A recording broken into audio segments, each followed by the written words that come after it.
Eles culparam Israel em questão de minutos, mas as evidências contam uma história bem diferente.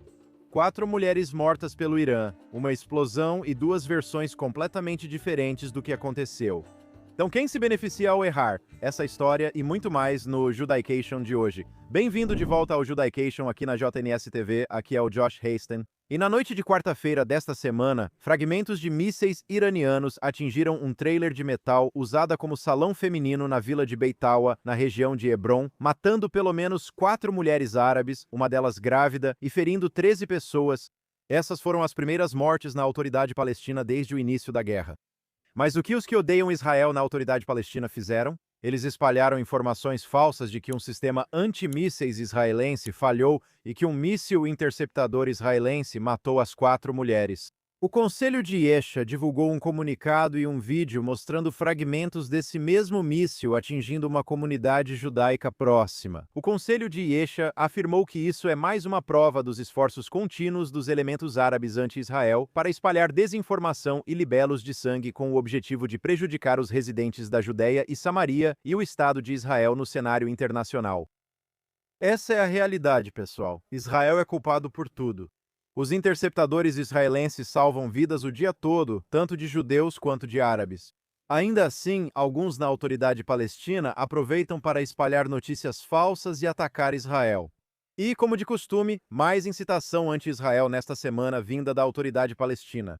O Palestinian Media Watch, PMW, afirma que a autoridade palestina não reconhece o fechamento da Praça da Mesquita de Al-Aqsa e do Monte do Templo como medidas de segurança israelenses para proteger os visitantes. Em vez disso, a autoridade palestina continua afirmando que Israel está usando a guerra como pretexto para proibir e impedir que fiéis muçulmanos orem lá durante o Ramadã. Vamos lembrar que Jerusalém teve vários alertas de mísseis durante a atual guerra contra o Irã. Na verdade, a autoridade palestina e a OLP promovem essa calúnia, mesmo que nesta semana fragmentos de mísseis tenham caído perto dos locais sagrados judaicos, muçulmanos e cristãos na cidade velha de Jerusalém. No dia 1º de março, uma ogiva de um míssil iraniano atingiu a Piscina do Sultão, perto da cidade velha, a menos de 1 quilômetro do Muro das Lamentações e da Mesquita de Al-Aqsa.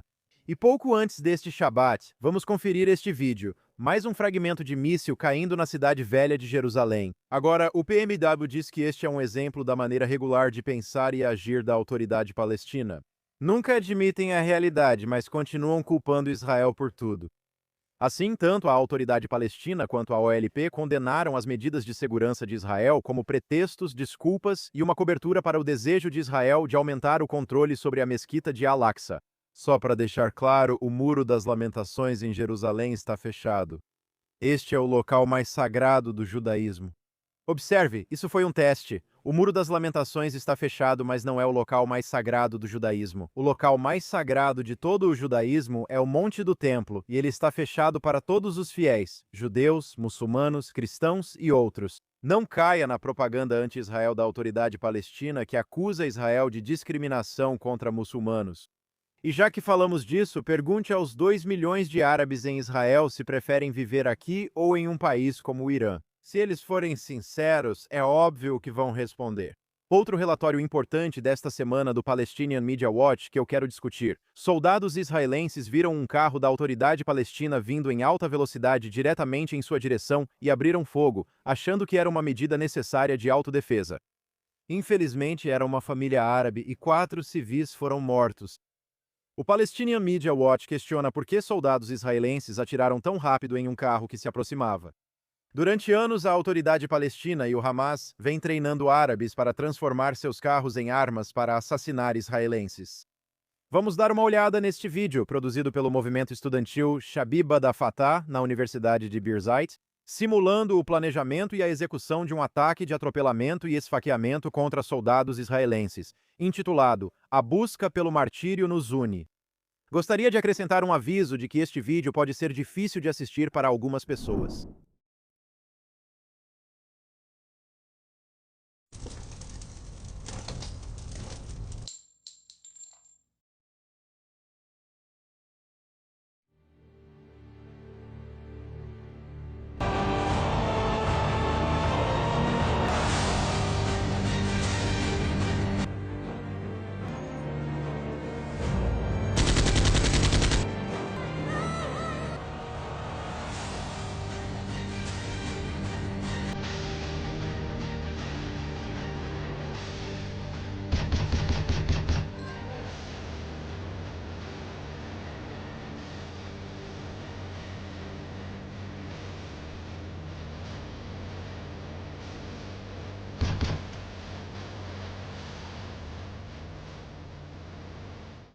Aí você vê claramente a incitação vinda da autoridade palestina.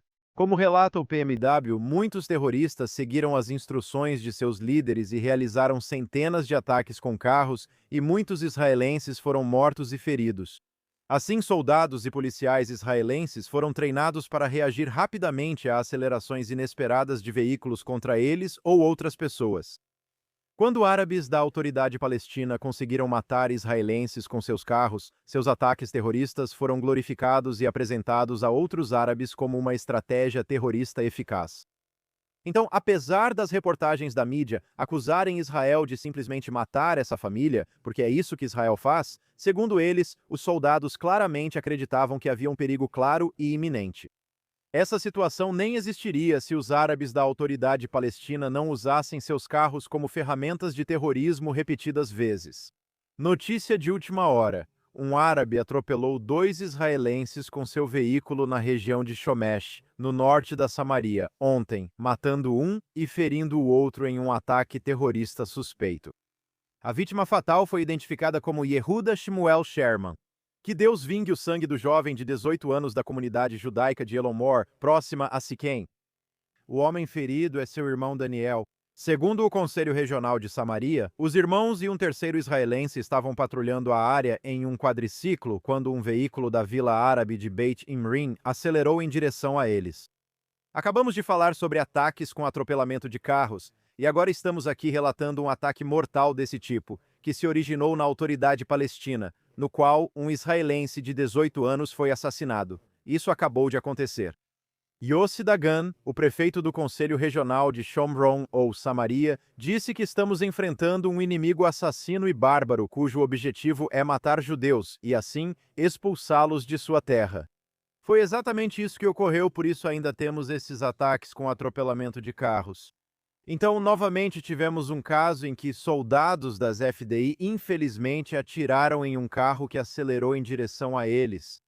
E então, apenas alguns dias depois, tivemos um israelense que foi assassinado em um ataque de atropelamento com carro. Agora você entende a realidade da situação. Soldados israelenses não têm como alvo civis deliberadamente. Se houver uma atividade suspeita, como um carro acelerando em direção a eles, eles são treinados para atirar porque é um ato de legítima defesa. Se a autoridade palestina parar com a incitação, como acabamos de ver naquele vídeo, e esses ataques com carros pararem, não teríamos nenhum desses incidentes. Todas essas mortes estão nas costas da autoridade palestina e das outras organizações terroristas da região que continuam a incitar a violência. Seguindo em frente, meu amigo, o tenente-coronel da reserva das FDI, Maurice Hirsch, do Centro de Jerusalém para Segurança e Assuntos Externos, relata que a autoridade palestina constantemente inflaciona a população palestina na Judéia e Samaria. Em um relatório recente sobre a situação do povo palestino no final de 2025, o Escritório Central de Estatísticas da Autoridade Palestina afirmou que a população do chamado Estado da Palestina é de 5,56 milhões, sendo 3,43 milhões no que eles chamam de Cisjordânia. Esses números são centrais para a narrativa da autoridade palestina. Como disse, primeiro é importante destacar que não existe um Estado da Palestina e a chamada Cisjordânia é, na verdade, Judéia e Samaria. Mas voltando ao nosso assunto, dados recentes da autoridade palestina para as próximas eleições municipais revelam que a população real na Judéia e Samaria é no máximo de 2,9 milhões, mais de 530 mil pessoas a menos do que o alegado anteriormente. A admissão ocorreu durante os preparativos da autoridade palestina para eleições municipais no próximo mês. Na realidade, diz o relatório, esse próprio número de 2,9 milhões provavelmente está substancialmente inflado. Até esse número está inflado. Como o embaixador Yoram Ettinger, ex-ministro de Assuntos Parlamentares da Embaixada de Israel em Washington, demonstrou, por razões políticas e financeiras, a autoridade palestina constantemente infla as taxas de natalidade e subnotifica os óbitos. Assim, de acordo com Ettinger, toda a população palestina na Judéia e Samaria provavelmente não passa de 1,5 milhão de pessoas. Assim como no caso das mortes na guerra em Gaza, a autoridade palestina e outros atores palestinos costumam distorcer estatísticas populacionais, de nascimentos e de mortes para promover sua agenda política. Portanto, deve-se dar pouca ou nenhuma credibilidade aos relatórios palestinos sobre o tema, seja do Hamas ou da autoridade palestina. Vou explicar o que está acontecendo. Em Gaza, vimos as estatísticas de mortes infladas pelo Hamas para acusar Israel de matar muito mais pessoas do que realmente foram mortas. O Hamas incluiu terroristas, os chamados civis e até mortes naturais, tudo na mesma categoria. Isso fazia parte da campanha de propaganda deles para prejudicar a imagem de Israel. E agora, neste caso, a autoridade palestina está inflando seus números. O objetivo aqui é afirmar que, em X anos, haverá mais árabes do que judeus em Israel, incluindo Judeia e Samaria. Eles então vão se voltar para o mundo e acusar Israel de operar um estado de apartheid dominado por uma minoria. Agora, eles já vêm fazendo essa acusação contra Israel há gerações, mas isso tornaria oficial. Sem falar no fato de que mais de 90% dos árabes na Judeia e Samaria vivem sob a autoridade palestina. Por que deveriam receber cidadania israelense? Como Yoram Ettinger prova, o que estamos enfrentando aqui é um bicho-papão demográfico. Eles não podem destruir Israel militarmente. A propósito, se dessemos a eles um Estado, isso se tornaria automaticamente uma ameaça existencial a Israel. Então, a segunda melhor opção é tentar destruir Israel através de estatísticas falsas para ganhar a simpatia do mundo. Assim como Maurice Hirsch fez neste relatório, as autoridades israelenses devem expor essa estratégia da autoridade palestina de tentar destruir Israel simplesmente usando estatísticas falsas. Não caia na propaganda. Aqui estão boas notícias desta semana. História no norte da Samaria. 21 anos após a expulsão da vida judaica de Gaza e do norte da Samaria, o Conselho Regional da Samaria e o movimento Amana trouxeram casas móveis para a comunidade de Sanur. Dezenas de casas móveis foram instaladas para as famílias e mais tarde a infraestrutura necessária será preparada no local. Como lembrete, há cerca de 3 meses, o Conselho Superior de Planejamento da Knesset aprovou um plano diretor para a construção de 126 unidades habitacionais na comunidade de Sanur, que foi destruída durante a expulsão em 2005. A aprovação fornece a base legal para a reconstrução da comunidade e para o retorno das famílias. O ministro das Finanças e ministro no Ministério da Defesa, Bezalel Smotrich, e o chefe do Conselho Regional de Samaria, Yossi Dagan, que lideram o retorno ao norte da Samaria, visitaram Sanur na época e comemoraram a aprovação. Dagan, que era chefe do Conselho Regional de Samaria e ele próprio um evacuado de Sanur, disse: "Últimos passos no caminho de volta para o nosso Sanur. A justiça prevalecerá no final, estamos voltando para casa." Novamente, só para lembrar, em 2005, o governo do Estado de Israel, nosso governo, decidiu retirar completamente toda a vida judaica de Gaza e de 4 comunidades no norte da Samaria. Enquanto os judeus ainda não podem voltar para Gush Katif e Gaza, este governo decidiu que os israelenses podem voltar para o norte da Samaria. Por isso, instalar essas casas móveis é fundamental. Não é só especulação, mas uma ação concreta no local. Casas judaicas de volta a Samaria. Nada mais natural do que judeus vivendo em um lugar chamado Judeia e Samaria. Seguindo em frente, a ONU anti-Israel está aprontando de novo. O Escritório de Direitos Humanos da ONU, nesta semana, expressou preocupações sobre uma possível limpeza étnica, denunciando uma aceleração dos assentamentos israelenses e o deslocamento de milhares de palestinos em grandes partes da Cisjordânia. Isso se intensificou nos últimos meses. Segundo a ONU, a missão diplomática de Israel em Genebra respondeu dizendo que, para Israel, o Escritório de Direitos Humanos da ONU perdeu toda a credibilidade. Então, o que realmente está acontecendo aqui? Acabei de falar sobre judeus retornando a Sanur, no norte da Samaria, e é isso que alguns no mundo não suportam. Essas pessoas esclarecidas na ONU não suportam judeus e árabes vivendo próximos uns dos outros. Eles não veem problema em uma entidade totalmente árabe ou que a área sofra uma limpeza étnica de todos os judeus. Para eles, isso é aceitável. Mas judeus e árabes na mesma região geográfica, isso eles são contra. Então, o que eles fazem? Eles acusam Israel de limpeza étnica, o que é absolutamente falso. E, em vez disso, eles defendem uma verdadeira limpeza étnica dos judeus. E, aliás, nenhuma menção ao terrorismo jihadista contra os judeus, nenhuma menção a ataques com pedras, coquetéis Molotov, tiroteios, ataques com carros, como já falamos várias vezes. Pessoal, certifiquem-se de ter os fatos antes de acreditar nas alegações distorcidas da ONU. Atiradores das FDI mataram 2 terroristas árabes que jogavam pedras em uma estrada principal na Samaria esta semana. Atiradores da Unidade 636 abriram fogo contra terroristas na área de Singil. As forças perseguiam outros terroristas que fugiram do local. Pessoal, o ponto principal aqui é que, quando você joga pedras em motoristas, isso é tentativa de assassinato. Já tive meu para-brisa quebrado por um árabe jogando pedra, e não é nada divertido. Os terroristas precisam entender de uma vez por todas que, se jogarem pedras em carros israelenses, haverá um preço alto a pagar. E, por fim, um artigo de opinião relevante foi publicado esta semana no JNS pelos fundadores do Movimento pela Soberania, Nadia Matar e Yudi Katsover.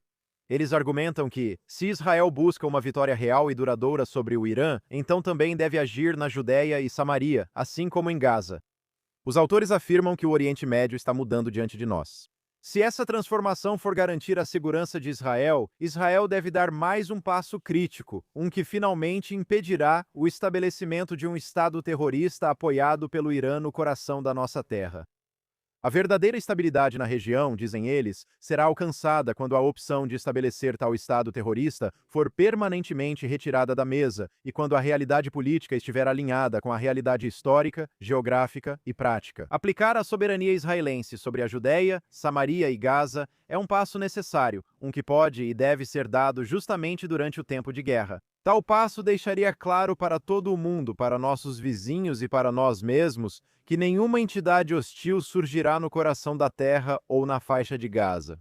Então, em resumo, Israel deve afirmar sua soberania sobre a Judéia, Samaria e Gaza. Como discutimos na semana passada, o Irã está tentando usar essas áreas que eles veem como o ponto fraco de Israel para exportar o terrorismo para a região. Mísseis balísticos já são um grande problema, mas imagine um proxy iraniano nas colinas com vista para o aeroporto Ben Gurion e nossos principais centros populacionais. Isso simplesmente não pode acontecer. E como os autores argumentam, a soberania é o caminho a seguir. E é isso para o Judaication desta semana aqui na JNS TV. Meu nome é Josh Hastings, correspondente da JNS News. Um abraço ao pessoal dos bastidores e à nova produtora Bárbara Kanimov. Seja bem-vinda à equipe JNS. Claro, Aaron Walgalanter na mesa de som, Yuri Freski, gerente da estação, Zach Sickerman e Ryan Lifshitz. Quero desejar a todos vocês uma boa semana. Continuem orando pelo bem-estar dos homens e mulheres corajosos das FDI que nos protegem 24 horas por dia, 7 dias por semana. Vamos ter um pouco de tranquilidade aqui na frente doméstica. E só coisas boas. Nos vemos na próxima semana no Judaication aqui na JNS TV.